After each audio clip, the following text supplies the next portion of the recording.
ये भाई हिस्सा में चाही हमारा माई। सुनो ये भाई हिस्सा में चाही हमारा माई। धन दौलतिया हो सब संपत्तिया हो ना मांगी कवन हो कमाई। सुनो ये भाई हिस्सा में चाही हमारा माई। सुनो ये भाई हिस्सा में चाही हमारा माई।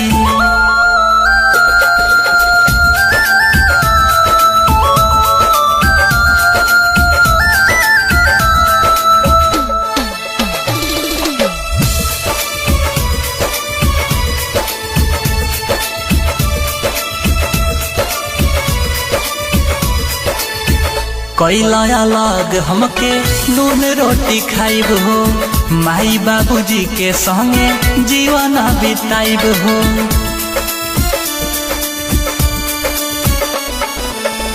कैला अलग हमके नून रोटी खाइब हो।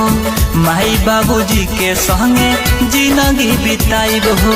समय कायल हो घर भी बटाइल हो बन गइल कतना कसाई। सुनो ये भाई हिस्सा में चाही हमारा माई। सुनो ये भाई हिस्सा में चाही हमारा माई।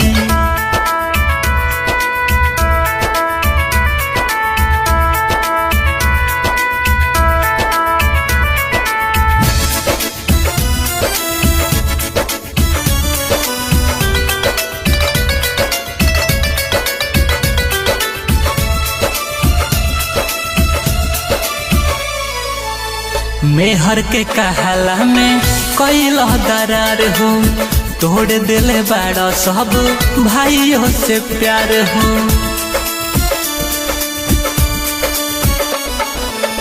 मेहर के कहला में कैल दरार हो। तोड़ दिले बड़ा अपना भाई से प्यार हो। अभिषेक कहेले दुख सब सहेले होई अच्छे लल भार पाई। सुनो ये भाई हिस्सा में चाही हमारा माई। सुनो ये भाई हिस्सा में चाही हमारा माई।